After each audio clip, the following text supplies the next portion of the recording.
Well, being a Formula One driver means a lot in so many different things. You pass through many, many risks in your life, but it's a dream. Your body and the car are working perfect together. I think that every child at some point in their adolescence need to have a dream. F1 was the dream from a very early age, you know. Did I think I'd get to F1 at the age of 8 or 9? No, definitely not. I used to think these guys were superhuman. The sounds, the cars, the personalities, the drivers, all those things created an illusion or a dream in me that said, I want to do this. Now, hold on to your hats. Fangio was just that bit different. I got his autograph, and Taruffi and Farina, and of course Sterling Moss. Sterling was a very professional racing driver. He was extremely good and very, very close to Fangio, and in sports cars there's probably not a lot to choose between them, but I think in Grand Prix you have to recognise Fangio as number one in that period. I remember Pete Collins and I went to the Hotel de Paris to have a cup of coffee. And there was a dear old English lady who'd obviously gone down there to see her years out. And she said, "Were you one of those young men making all that noise?" And she said, what were you doing? We said, we were practicing. She said, well, can't you practice somewhere else? I thought this poor old lady.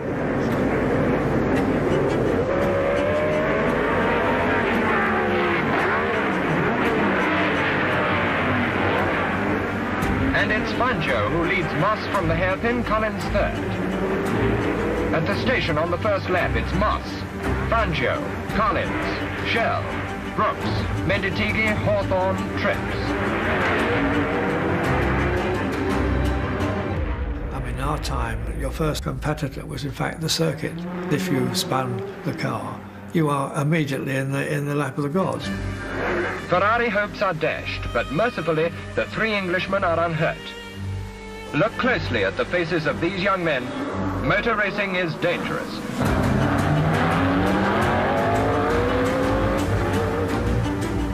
To his mechanics, Fangio is a near dead, and once again their efforts are rewarded by his victory.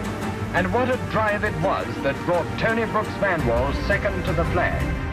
There was no doubt that he was the best driver of the 50s. Good morning. You know, when I left Brazil, I landed in Gatwick, and I was looking on the clouds, and I see a hole on the cloud. I see a green. I said, this is the country of Jim Clark, Jack Stewart, Graham Hill. Take one. I'm coming to England, and for me it was like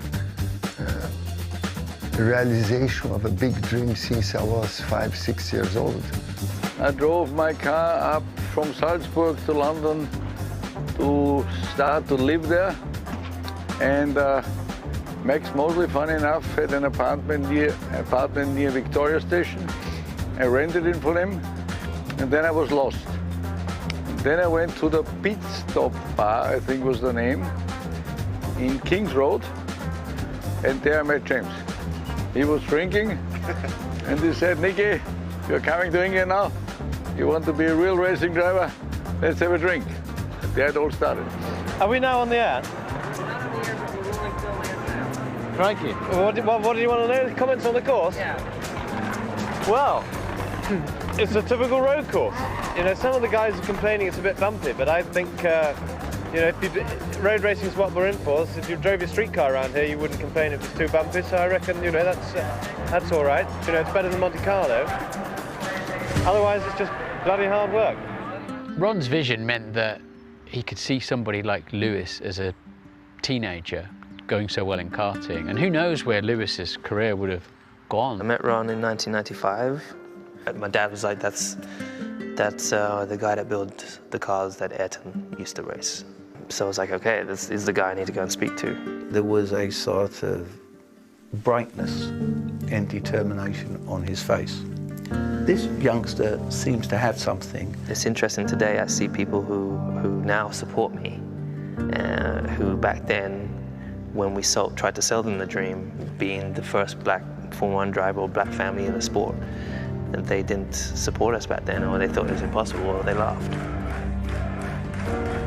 Ron was the only one that saw something in me that no one else did.